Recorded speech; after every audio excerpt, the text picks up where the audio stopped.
Welcome to the Andy Staples Show.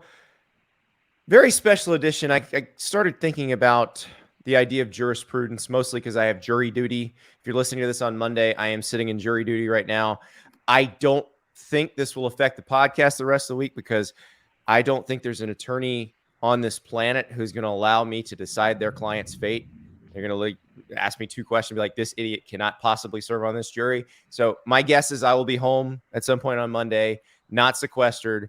But Ari sent me a message over the weekend. He said, I have a great idea for the podcast. Usually that means it's a terrible idea. But this time I agreed with him. He said, you need to get Antonio Morales on. Antonio covers USC for us here at The Athletic. Antonio will listen to Ari say these ridiculous things on the podcast and just text him straight up. No, absolutely not. This is terrible. So Ari said, I need you to referee. We're going to argue this out, and I'll be the arbiter and decide who is correct in these arguments. So that led me. I think we've got a new show. So here's the theme. What you are about to witness is real. The participants are not actors. Ari Wasserman has said something on this podcast that has caused one of his coworkers to call him a dumbass. Rather than meet in Temecula and settle it with their fists, the two parties have agreed to dismiss their claims and have their dispute settled here in our forum, Judge Andy's court. You guys have no idea who Doug Llewellyn is, right? Judge Wapner, Rusty the Bailiff. None of these people ringing a bell. All right, Antonio, you have a list of grievances from Ari over the last few months. Let's just start with just how enraged on a scale of 1 to 10 do some of Ari's takes make you? Oh, some are worse than others. I think the Texas OU one's pretty bad. I think we're getting to that. The quarterback rankings one kind of got me fired up the other day. And those are two. I could see. I just think Ari. I just think he falls in love with the potential a little too early. And, he just falls really quickly for these brand names and the potential of what something could be versus the reality of what it actually is. So you kind of, have to settle him down a little bit. There's some football programs in Austin and College Station, Texas that kind of fit this bill. I see where we're going with this. I fell in love too quickly. I have the list, and we are going to get started, but we're going to start with one near and dear to you. The program you cover. Ari and I have a bet. I think we know where I'm going to fall on this. The judge may be a little compromised in this situation, but Ari and I have a bet, and it is Ari says USC is going to make the college football playoff in the next 3 years. I say probably not, that Oregon and Utah may be too much to overcome in the Pac-12. And this is one that you texted him and you may want to slow your roll on that. So Antonio, whose job is to cover the team. I know where's Ari, USC, though. Where's Ari too fast on this one? He was texting me this take before he even went to the air with $1,000 bet that USC. Even in the text, he might have been like 2 years, and I was like, all right, let's calm down a little. It takes a while to build an offensive line. USC has 13 scholarship offensive linemen right now. They only have 4 scholarship tackles, and one of their natural positions is guard. So and they're just really thin up front on the offensive line. And even if they would have gotten Josh Connerly on Friday, it takes 2 or 3 years to build a really good offensive line to where you need it at elite levels. And Utah's been building one for 15 years, and Oregon's been building one for the last 4. Yeah. Oregon has the better ingredients for offensive line success right now than USC does. And sure, the transfer portal will help, but there's not going to be Evan Neals or whoever in the transfer portal. You're going to get guys who are good at their previous spots, but there's a reason why they're in the portal. So I just think it's going to be hard for USC to kind of, do what you need to do up front. within 3 years. I still think Lincoln Riley could take them to a college football playoff in year 4 or 5 or whatever, but I think within 3 years it's just really tough with the deficiencies they have on both sides of the line of scrimmage. But Ari's just Mr. Recruiting rankings, and he falls in love with the 5 stars and the skill guys. So This skill it's guys. Well, let me start off by saying before let's set the table with this because Antonio mentioned Josh Connolly. Josh Connolly is a 5-star tackle. If you listen to us on Stars Matter on Thursday, we were talking about him, and he was about to announce his decision. The thought was he was going to go to USC. He did not. He chose Oregon, which, by the way, already has an advantage in terms of offensive line talent. Ari, the floor is yours. Yeah, I mean, that's what scared the hell out of me. Like, I mean, let's be honest. All these takes came flying out before that happened. And, you know, I know that Oregon has been a very good recruiting outfit for many years. And Mario Cristobal signed, I think, maybe one of the best non-USC recruiting classes at Oregon in the history of the Pac-12 2 years ago. But my understanding and my expectation from Lincoln Riley is that these are the types of recruitments that USC is going to win and win continually. So I know that there is some thought behind how or why that could have happened. I'm personally offended and disappointed that it didn't go to USC because I need these types of recruitments to go my way, you know, if I'm going to not have to write you a check. But my general thought process is twofold. One, it's a general lack of respect for the entire conference as a whole. And I know that but I think you should respect Oregon's roster, and I think you should respect what Utah has done along the line of scrimmage. Yes. And I understand that those are very good teams. And it's not like I think USC is going to go undefeated against these guys continually starting next year 100% of the time. But if Oregon and USC are the pinnacle of what you have to overcome from a one-game season standpoint to win your conference and make the playoff, then I would anticipate that USC will be well equipped enough from a talent standpoint within the next 3 years in order to win that game. Especially considering the fact that if you go back and look at the way that USC has competed with those two teams last year with the dysfunction that's been going on within that program, they've already come close to doing that. So, you know, how many recruiting classes does it take to become the power of the Pac-12? Last year's, how many did they sign? Like 9 kids last year and a bunch of transfers. So like that doesn't even really count. But still half of their class was top 100 players that signed after Lincoln Riley took the job. And my anticipation was that if USC were to sign a top 3 class in 2023, that they would have the foundational, benchmark that they would need to take over that weak conference in order to make the playoff. Because all they have to do is be a 1-loss Pac-12 champion in most years to make it. So I'm not sitting here saying that I think that USC is going to be Alabama in the next 2 years or that they're going to win a national championship in the next 3 years. My expectation is that USC will recruit at an elite enough level to get over that hump and make the playoff through a crappy conference within the next 3 years, which I don't think is that unreasonable. Okay, so, I've heard enough. Judge Wapner didn't have to listen to everybody prattle on. You're like Judge Judy, were you going to tell the one of the defendants to shut up and then just that's what you just did. Only if you act up. I've heard enough. No, this is I Judge Wapner's my guy. Judge Judy, Judge Joe Brown, they're fine, fine arbiters, but Judge Wapner kept his courtroom on lock. And so I'm going to control the proceedings here. I'm going to rule in favor of Antonio. I need a gavel. My remote control will be my gavel. I have ruled in favor of Antonio. I think we need to have like a secondary discussion because I've got a feeling that there's going to be a theme here of which way that he rules throughout this entire episode. And I've been mentally preparing myself for it for the last 3 days since I texted him. But Antonio, we were texting a little bit about that, and I'm very curious your thought process of, Oregon's got a very good recruiting staff, and they are a very sexy place to go to school, and they've, hired somebody who has recruited at the highest level possible and has a very tough staff. When it comes to recruiting in California and along the West Coast, who do you perceive is the king of West Coast recruiting right now from a program standpoint? I think it'll be Lincoln, but I think Oregon's still going to score enough wins that it's going to be a pain in USC's ass to recruit against them. Like Adrian Clem, Tosh Lupoy, Dan Lanning, they all know how to play the game. They all know how to recruit. So Guys, they're think gonna. about the talent that was on on UCLA's team when Adrian Clem was their lead recruiter.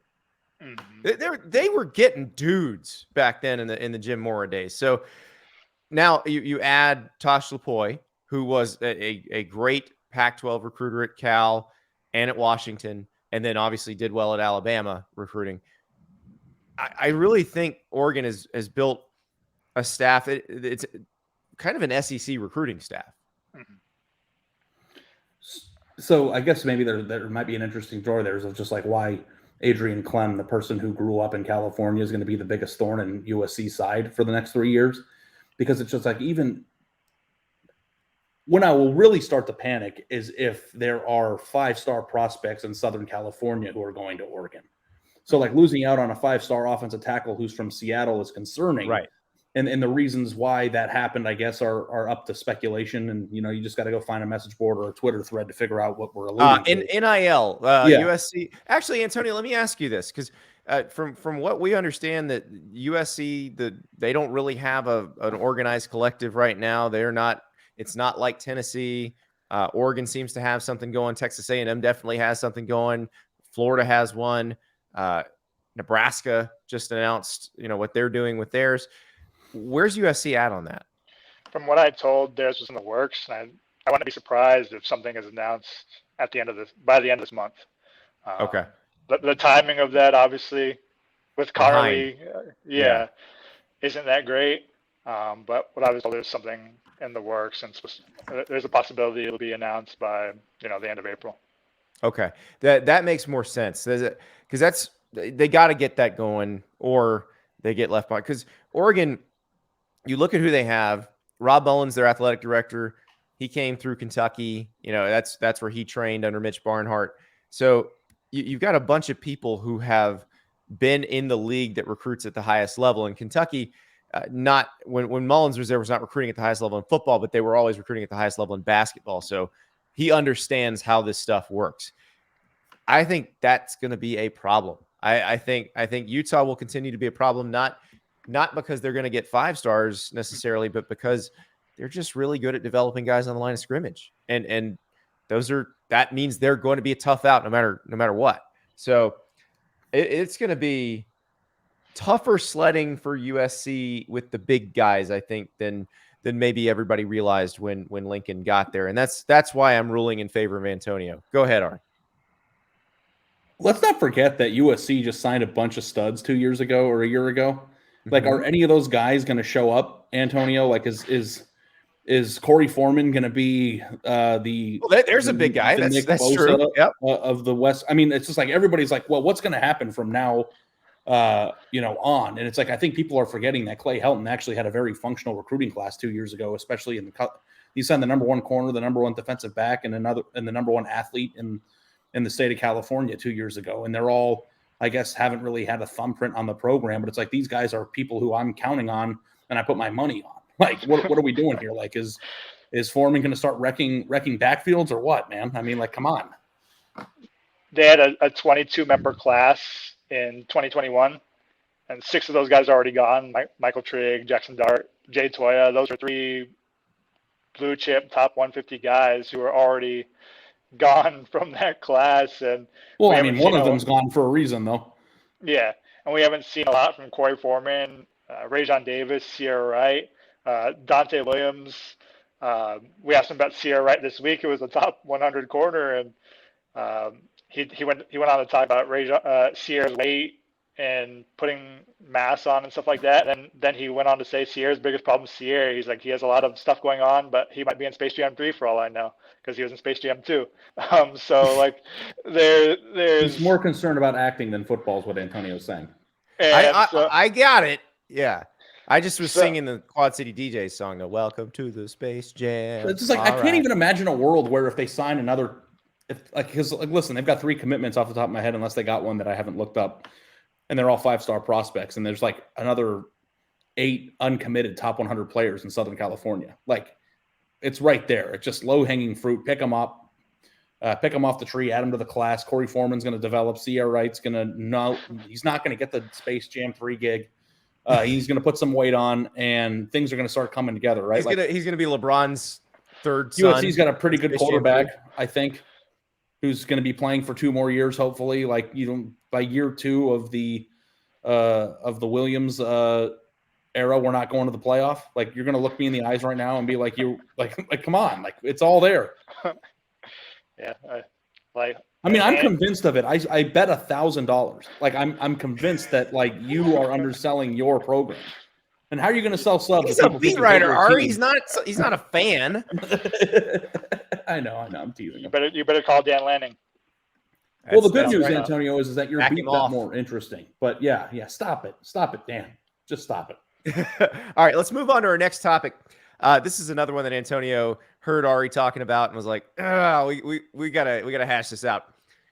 That Brian Kelly will underwhelm at LSU. I didn't know. Ari's not said that Brian Kelly would be bad there, but just that he would not necessarily live up to the very high standards that LSU sets for football. So Brian Kelly has like a 730 win percentage across 3 different FBS schools. He's won 11, 12 games at Cincinnati. He won. Hey, let's not forget Grand Valley State. Yeah. And then he won 10 plus games, 6 of the past 7 years in Notre Dame. So you're putting a guy who's won everywhere he's been in a job who's won with anybody. So what's the debate? Like, how is he not going to win there? I love how Antonio just slices right down the middle of your. It's like he has a samurai sword and he is just. I think slicing down the middle. I guess if we want to elegantly put it for the show, so that that was elegant just now. No, but I'm going to elegantly say my point without personally attacking my opponent. I believe that he's not going to win a national title there, which doesn't mean that he's not going to win or that he's going to have terrible teams or it's going to look like it did last year. Like, I don't think that. I do wonder if he is going to fit in culturally at LSU. I wonder how likable of a human being he is or how willing he is to adapt. Does Nick Saban strike you as a particularly likable human being all the time? Yes. Did he strike you as one when he coached LSU? I don't know. It's just in a different way. I can't. He was a harder edge Nick Saban back then. This is the cuddly Nick Saban now. Yeah. And maybe I'll be wrong on this. I don't feel particularly passionate about this one. I think you're very wrong about USC, but I wouldn't be shocked. I'm with Antonio on this one because it's the same. It's for the same reason. Just he was at a place where it's harder to win, and he took them to the playoff twice. He took them to the BCS national title game once. And now he's at a place where it's easier to get players and have an elite, deep roster. And so, because I know a lot of people have said, especially since he left Notre Dame, well, recruiting was not his strong suit. Okay, but they still got some really good players there. And I know they've hired some assistants. They've hired some assistants that, have deep ties in Louisiana, but like, it's no joke down there. And I think if his number one criticism as a head coach has been that he's not 100% bought into the recruiting part of the job, that I don't think that it's just being in Louisiana is going to be the thing that carries him through. And you're going to be battling against Alabama. You're going to be battling against Florida and all the other teams, Georgia, that come into that state. And, not only do you have to recruit Louisiana well to win a national championship, but you also have to go and make some national wins. And I just don't know, unless he has a complete renaissance of what he has prioritized as a coach in the past. The recruiting the entire country, which he did at Notre Dame, and bringing in players who were then did it at a lower level. And I know that part of it is probably because Notre Dame has academic standards. You don't have as big of a pool to pull from because they got to get into Notre Dame and they got to stay at Notre Dame. Yeah, maybe I'm wrong. I don't know. It just doesn't seem to be the best fit on the surface to me. Like, something doesn't feel like it's fitting. Was the greatest fit at LSU in the history of the world. He had a drain installed on the patio of the coach's office so that you could dump the crawfish pot out. There will never be a better fit at LSU than Ed Orgeron, and they fired him. You fit. If He you also win. like helped assemble it. the greatest team potentially, or one of the 5 greatest teams in the history of college football. There. And then they fired him. I Yes, know. So, they're- and it's a much they easier don't job. play. I just I thought the accent thing was corny. The dancing, I just I don't know. It just seems like there's something of off course there. it is. Brian Kelly's not built to dance, just like I'm not built to dance. Now you're built to dance. You got to lean into your accent. I mean, listen, if you're from Boston, talk about parking your car next to the bar. Like, don't try to sound like anybody from Louisiana. Like, I grew up talking like this, and it got beaten out of me by the kids when we moved to Florida. But you get me around enough people, you put me in South Carolina or Georgia or Alabama for a week, and it comes right back. So yeah, so you're ruling with Antonio again. I am. Hold on, let me get my gavel. Yes, Antonio wins again, 2-0. Come on, next one. Go ahead, Antonio. What's your next one? I think the next one was probably QB rankings. Yes, that is the one I want to get into, because even after Stetson Bennett this year, which should have broken Ari's brain, he still cannot get over, like, why is it Brock Vandegrift starting at Georgia? We talk about the Texas A&M. He automatically defaults to Connor Wegman, even though Max Johnson, also a very highly recruited guy who has won games in the SEC.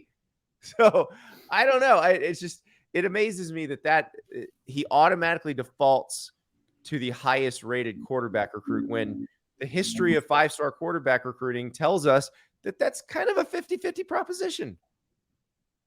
Yeah, I think it's mostly a Quinn Ewers thing right now where.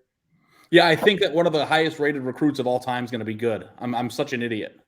But I don't think it was that. I think you texted me the other day and you were like, do you think there's no correlation between your quarterback ranking and how good you are? And I told you, I've covered. If you say that, then you're a stars don't matter person. So you can't be both. But with quarterback rankings, I've covered Shea Patterson, who was supposed to be the program savior at Ole Miss, and that didn't happen. I've covered JT Daniels, who was supposed to be a program savior at USC, and that didn't happen. Very big exceptions. It's different because when they bust, they really bust. Okay. And because it's just hard to project how good you'll be at the next level. I have a story. If you're listening to this on Monday, you can go on The Athletic and read my story about Nico Malaya. I had it. Practice this. He told me how to. Nico himself told me how to pronounce it. Maliava. Nico Iamaleava. I've got it now. Nico Iamaleava. So it was really interesting because I watched him play in a 7-on-7 tournament, and he throws a beautiful ball. He's got a really strong arm. You look at him and people seem to gravitate to him. So he's got a little intangible qualities that you want. But then I go to the Tennessee scrimmage right after that. And, Hendon Hooker does his thing with the starting offense. Then they bring in Joe Milton. And I had been warned by somebody who recruited Joe Milton and didn't get him years ago. He will look like the best quarterback you've ever seen in your life when you see him throw up close. And we were standing right behind the offense, and Joe Milton uncorked some passes that are literally take your breath away. You look at him and you go, how is this person not going to be the number 1 pick in the draft? He's not even the starter on his team, because there's so much more to being a successful quarterback. Hendon Hooker is better at running that offense against an actual defense. It's just, that's what it is. What's the take? So, what's the take that we're ruling? What are we saying that I think? It's that being a 5-star, being highly rated is good. And I'm not saying that recruiting rankings don't matter, but I'm saying with the quarterback position, particularly, being a 5-star doesn't guarantee anything. It could go really badly. Oh, I don't think it's a guarantee. I don't think I ever said that. With a 5-star corner or a 5-star D tackle, even if it goes badly, they're probably going to play. They're probably going to be around for 4 years. They may start for 1 or 2 years. That's different. If it goes badly at quarterback, you just don't get to play, and you go somewhere else. So, or you play and you're missing something that you couldn't have possibly been able to diagnose when you're trying to project the guy from high school to college. I mean, you just go down the list of 5-star quarterbacks since 2017. I do think that like the last 4 years there's been a level to the proficiency of the more recent players because of all the things that they go through now that they didn't go through. And you've got a front row seat to this, Antonio. You're the one who wrote the story for The Athletic of how much money and how much time is being sunk into personal quarterback coaching. And I don't know, maybe you are an expert on this more than I am, but like, did Shea Patterson go through everything that these guys are going through? It's like, I know it wasn't that long ago, but like a 6-year period in college football recruiting is a long time. And if you like go through the list and look at the guys who are, highly rated, prospects, Davis Mills, Tua Tagovailoa, Jake Fromm, Kellen Mond, Sam Ellinger, like that's from 2017. Like, do I even have to start in 2018? Both were first-round draft picks. Trevor Lawrence, Justin Fields. It's just like, it's not like I think that if you get a 5-star quarterback that you are automatically going to win a national championship. But like, if you have eyes, that Quinn Ewers is going to be a good football player. And like telling me that you covered Shea Patterson and he didn't. A lot of people with eyes thought Tate Martell was going to be a good football player. Now he wasn't a consensus 5-star. I think he was a high 4-star. But he didn't wind up doing anything. I don't think it's. I find it odd that you think it's weird that I think that Texas is in a much better position with him on their roster. Like it's like me like saying I need air. No, I don't think that's weird. I just don't think it's not the Texas Quinn Ewers thing. It's the defaulting to Connor Wegman with A&M thing that gets me. When Haynes King was the guy that Jimbo Fisher handpicked to be the starter last year. And Max Johnson is the guy who won at Florida as a true freshman, beat Texas A&M playing for LSU last year. Like he's had his moments. Just to be clear, though, I feel way less passionate about Wegman starting at A&M this year than I do. If Ewers doesn't start at Texas this year, I'm going to drive my car off the highway.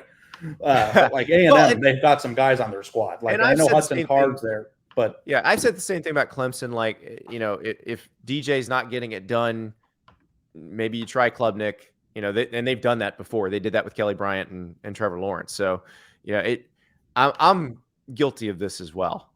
But no, I understand where you're coming from. And I also understand, and my philosophy is you just keep signing them and one of them is going to work. Also, Quinn Ewers isn't just a 5-star prospect. He's the number 1 overall player in the country.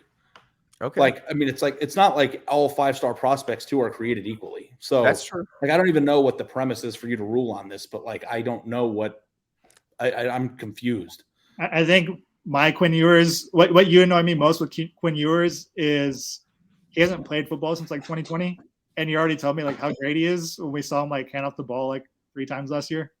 And yeah, okay. What are we basing like how great he is like right now?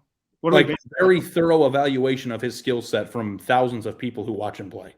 Okay, but like DJ was supposed to be great too, and then JT Daniels was off the charts. You want to go down the list right now of 5-star quarterbacks and see how many more hits and misses there were? Like, okay, you want to do that? I'm looking at 2018. So Trevor Lawrence and Justin Fields, big hits. JT Daniels. Daniels. The top 8 players in 2018 are either first-round draft picks or going to be a first-round draft pick. Dorian Thompson Robinson. Very good college quarterback. Okay. Justin Rogers. Fair. Okay. Tanner McKee could be a very good college quarterback. Stanford's very happy with him. They like him. Matt Corral turned out to be a very good college quarterback. Jaron Williams at Miami, not so much. Well, he's not a 5-star. Yeah. Phil Jurkovec, good college quarterback. That's the top 10. Yeah, but we're talking about 5 stars. There's only 3, and 2 out of the 3 were top 15 picks in the NFL. Well, and I have the 5 stars right here. Okay. All right. 2020, Bryce Young hit. DJ. What are we going to rank DJ right now? Maybe probably losing his job. Okay. So 2019, Spencer Rattler. Miss. Bo Nix. Yeah, I guess so. All right, so that's 3 out of 4. Yeah. All right, 2018. CJ Stroud was right on the line in 2020. Mm-hmm. He's a very high 4-star. I think he was number 42 in the country. He's obviously a huge hit. So, I mean, listen, it's getting better as a predictive science. But the problem with quarterbacks is there's so much pressure when it goes bad. Antonio? 247 composite. I'm looking at there's only 2 5-star quarterbacks in 2020. in the composite rankings. Yeah, that's why he went down to 2019 because CJ Stroud. Oh, to 2019 too. Yeah, yeah. Okay. So I mean, it's just we hear about these guys, we learn about them, I think, and it becomes when one doesn't work out, I think the disappointment becomes more pronounced just because you know them. You probably don't know the 5-star wide receiver or the 5-star safety as much, so you don't feel it. This one, I'm going to roll in a tie.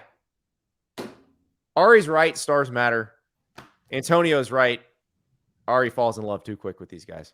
Yeah, I do fall in love too. But like honestly, too, a large portion of my job is to project out, right? I mean, that's all recruiting is. It's philosophy and explaining why kids went where and trying to read the tea leaves of where programs are headed. So, I mean, I don't think that taking that, like Quinn Ewers as the example we're using here, is that as a context clue that things could be different there as a result of his existence. Here's one that I think Ari has already relented on, but I just want to let Antonio have his say and bash him a little bit on it.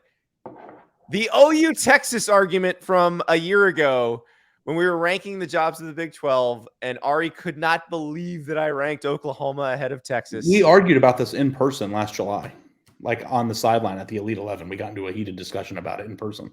Antonio, just back me up here, please. Just like I told Ari then, it's just they both had their relative peaks at the same time in the 2000s, and one program beat the other more and won more conference titles. Kept winning, yes, and played for the national title more than the other one did. So that's where my thinking goes when telling Ari that OU's the thing that internally bothers me about this debate. And again, I've kind of punted on. I mean, USC has replaced Texas as the number 1 team in my heart, but I don't think so. I think we're going to get to that in a second. The thing that bothered me about the the Oklahoma-Texas debate is that the only thing that can be talked about as proof of the counterpoint is generalities. Like there's no physical evidence whatsoever as to why Oklahoma is a better job. There is. There's no. You just say David Boren, Joe Castiglione, and Bob Stoops ran the whole thing for 18 years together. That's why. I just would love to have a concrete understanding of why, because it's like when we do program rankings and just take OU and Texas out of it, like what are the things that we rank? We rank, geographical location, fan support, I guess blue chip, whether they're a blue chip program or not, all the things that we rank. And it's just like if you take all those things and remove the logos from the helmets from those debates, like Texas's list would probably be more robust. So like whenever I've approached this discussion, and maybe obviously I've punted on Texas on this podcast. They've made me look like an idiot for far too long. But the thing I don't understand is and this is just from side by side from talking to people at Texas, like historically or recent history, the Texas coaches had to deal with more bureaucracy when he needs something than the Oklahoma coach has. If the Oklahoma coach needs something, they go to Joe Castiglione. Joe Castiglione goes, "We're going to try to get you that." The Texas coach now, Chris Del Conte, since he came in, they're much better about this than they were.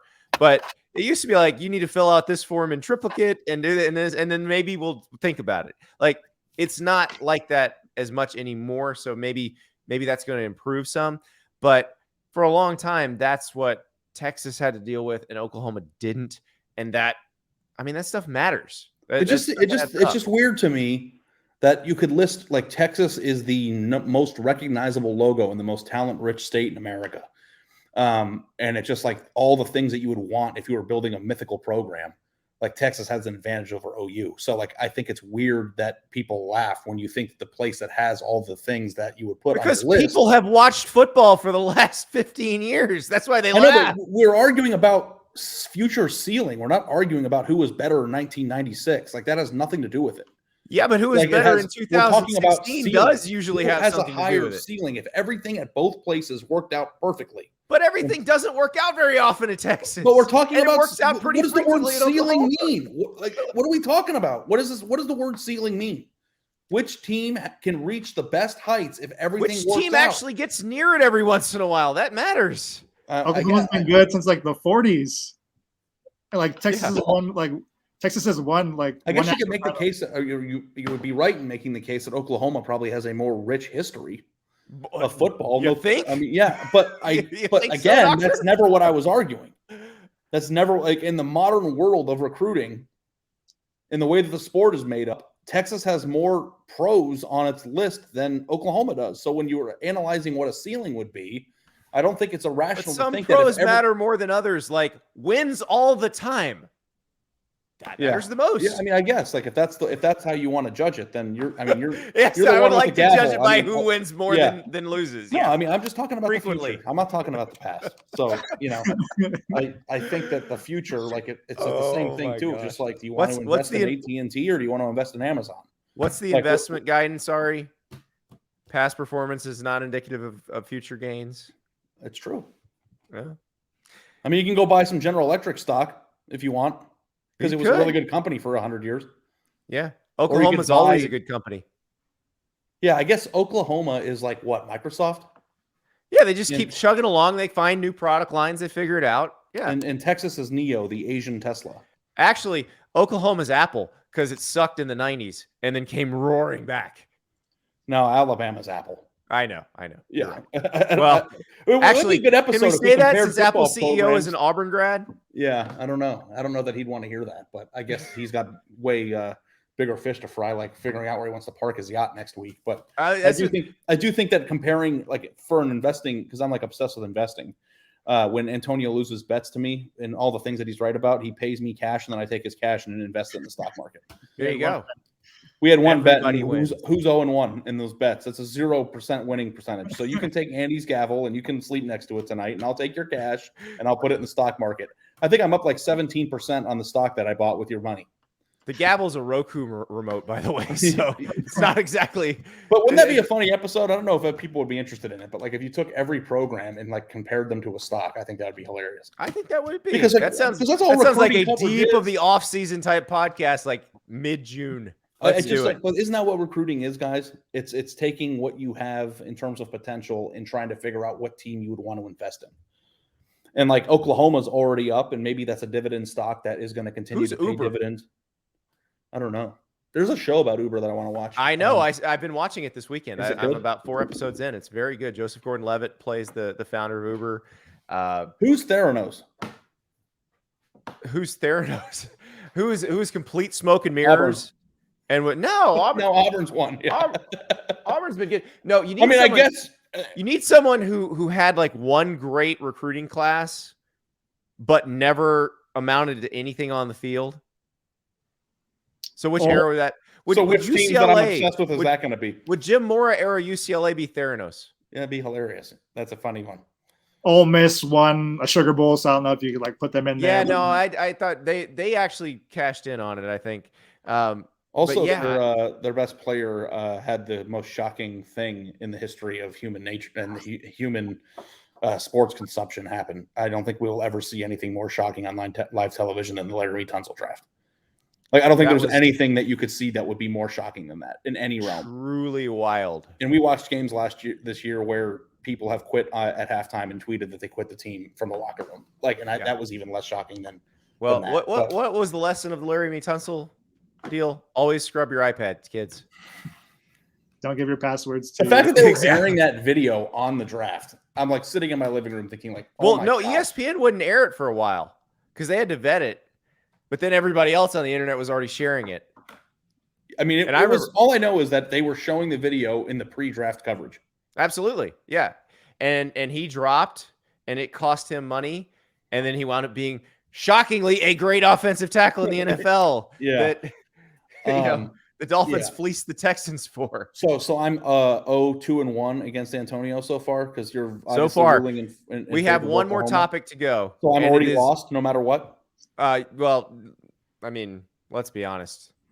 You lost when you opened your mouth. You made up your mind before the podcast started. I'm going to appeal this. I mean, Antonio has kind of taken the sides that I've already taken, so I think I know where I'm going to go with this. But your sides are things have always been this way, and nothing can ever change because I saw it happen in 2006. That's not true. I've never said that. Was I not the person who in 2015 said the Georgia job is the best job in the country? You put the right person at Georgia, it can be the Death Star. What is Georgia now? You're making me want to get back in freaking on Death Texas. You Star. know that, right? I know. I don't think you've ever left. But here's the thing. Georgia was already operating at a very high level. I didn't leave Texas. I got distracted by A&M and USC. Well, let's get to A&M. So A&M is the other one that Antonio has hit up Ari and said, dude, you got to stop. And same exact premise as what we were just talking about. They weren't very good 5 years ago, but they can't be good now. No. It's not that A&M wasn't very good 5 years ago. A&M is actually halfway decent 5 years ago. A&M has never been able to get over the hump. This is where I think Ari might be right. I just don't know if he's going to be right this time, because everything about A&M, but this is also true of the past 70 years, everything about A&M says this program should figure out how to be great. Also, can we just, before he goes into his whatever spiel that is wrong, I just want to say, predicting which teams are going to rise from the ashes and become national contenders is like the hardest thing to do in the entire industry. Right. Nobody would have gotten Clemson. Nobody in 2007 would have gotten Clemson. And every single topic is you both telling me I'm a moron for thinking a team that hasn't won a national championship recently has a chance to do it in the future. We're basically acting as surrogates for the listeners, Ari. That's what we're doing here. All right, Antonio, tell me why Texas A&M can't be good after signing the greatest class in organized recruiting history. It just put it like that. But how else would I put it? But man, it's like, okay, they're gonna need to beat Alabama and Georgia like twice. They're gonna beat both of them within the same year. Like Jimbo's like 4-3 against the Mississippi schools right now, and you're just like, oh, they're automatically going to be like competing for national titles within years because of this recruiting class. And like, why? Like, no, my premise is that they will be Alabama and Georgia if they do this 3 more times, because that's the way their rosters are made up. Will they be able to beat Alabama and Georgia in the same season? I don't know the answer to that. Like, maybe not. But if they lose to Alabama or Georgia in close games in the future, then that's just an understandable result of a very highly contested football game. That's not what they paid Jimbo for, though. No, my entire premise is that Texas A&M will be built like them, and thus they should be in a position to compete for a national championship. Whether or not they win one, I can't predict that. If I could, I'd be living in the Death Row Records house in Las Vegas, and I'd be laying in the pool with my shirt off. This is why I do lean a little toward Ari on this one, but it's the same reason I say don't fall too hard in love with Texas or Texas A&M, because it bothers Ari that we can't accurately explain or put our fingers on what has been the problem. But the fact of the matter is we can't. But stuff's happened, and they've not been able to meet their potential. And so that's why I say don't fall in love so quickly, because you just don't know. But the caveat too, and I think I said this when Billy Lucci was on the show last week, was that A&M just put together a recruiting class that could bring a tear to my eye. I mean, it was recruiting perfection in every single way. That is not nearly enough to level the playing field with Alabama and Georgia. They've got to do that 2 or 3 more times.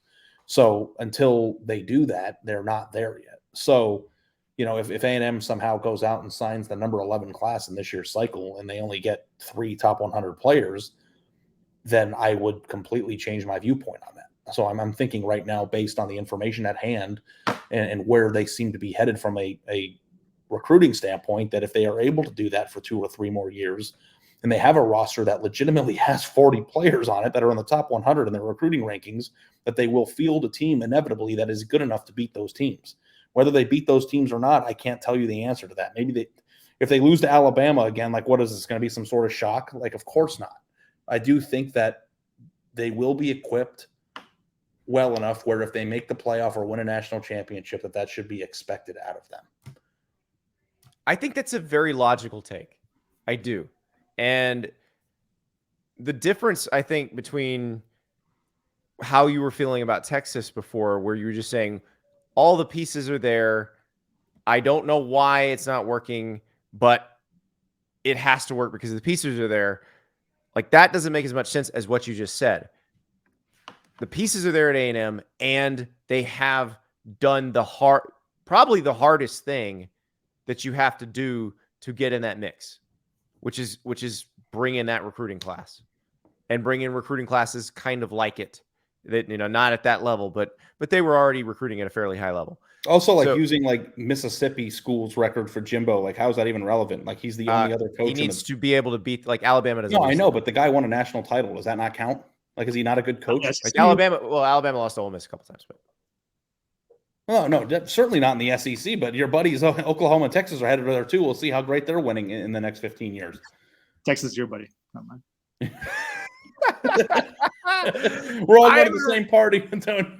I am actually going to rule for Ari in this one. I am shocked because this is one that I've taken Antonio's side on this, but I think Ari explained it really well. And I realize that there are people sick of all the Texas A&M love on this podcast. I've tried to tamp it down. I've tried to stop the love fest. But the fact of the matter is they did sign a really good recruiting class. I love recruiting classes that are loaded with good defensive linemen, because I think when you have 7 top 100 ones, a couple of them are probably going to work out. So the numbers say it's gonna do well for you. It's the same thing. When did Georgia win their first recruiting crown? Was it the 2017 or 18 class? 18, was that their it was first the one? Justin Fields class. Okay, so it took them 3.5 years or 4 years for that to finally manifest. And I know they played in the national championship that was Kirby's game. third class. So yeah, but for them to really break through and to go from signing really good classes to truly elite classes, it's not like something is going to happen overnight. I just think that they are in the right track, and buying stock in that program would be something that I would lovingly do right now. Do we not have a fourth topic? No, we've hit all the topics. We've hit 4 topics. Else? Hold on, I'm going to gavel for you right now, Ari. I want to try to get even on this.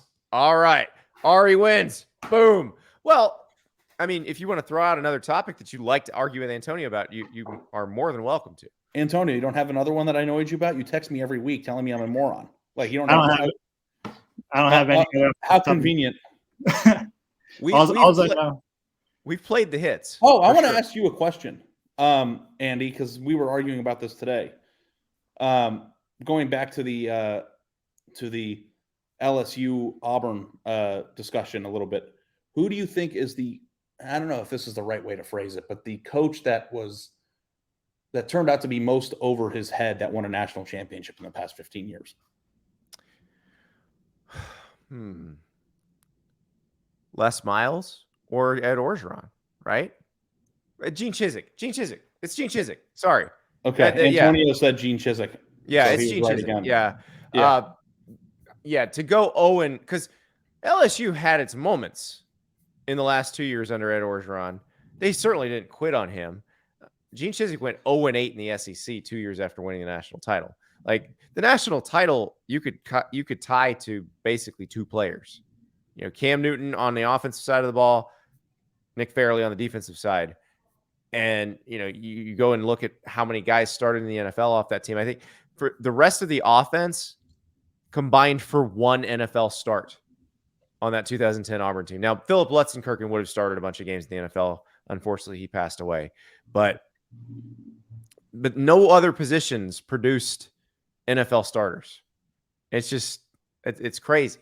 So, yeah, I think it would have to be Chizik, because Orgeron did produce the greatest team of all time. Miles played for the national title again in 2011. That team, if you go back and look at that 2011 LSU team's resume, it beat the Pac-10 champ. It beat the Big East champ. It beat Alabama in Tuscaloosa.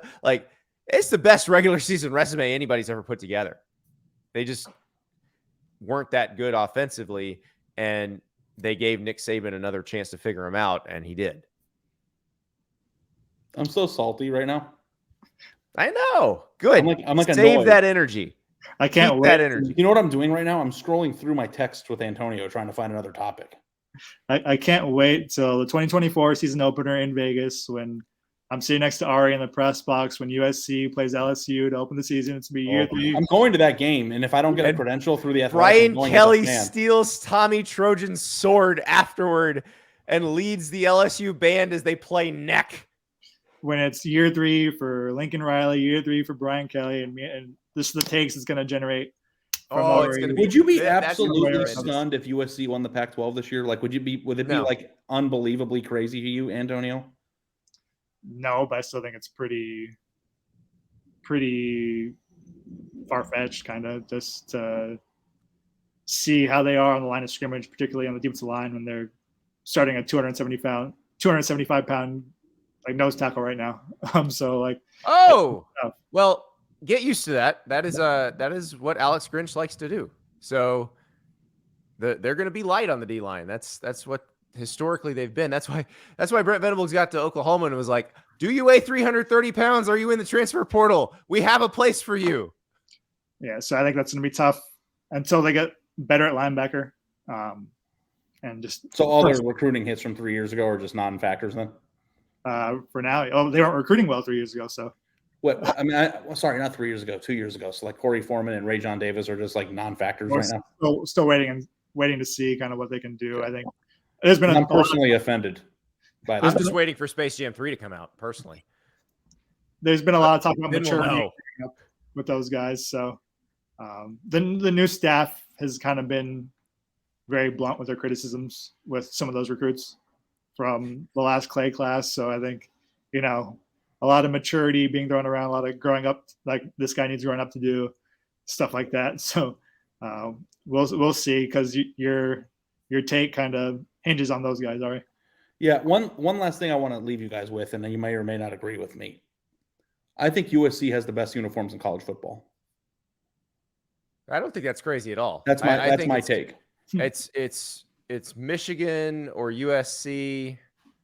I think Georgia's up there, but I love USC's road uniform. Love it. And I love the peace sign.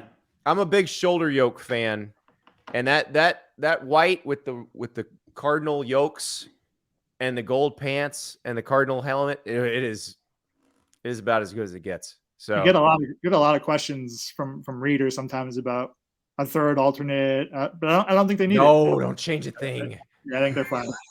Don't change a thing. Reggie Bush wore it. It's fine. Yeah, no, it's beautiful. So on that note, we finally found something we all agree on. I'm going to put the gavel down one more time. If there's no show on Tuesday, it's because I've been sequestered, but I really don't think there's anything that high profile going on in Alachua County right now. So hopefully we'll hear from me. And hopefully if you do get sequestered, you show better judgment as a juror than you did on this podcast, because there's somebody's future could be at stake. You don't want me deciding your future. I think we've established that. We'll talk to you on Tuesday.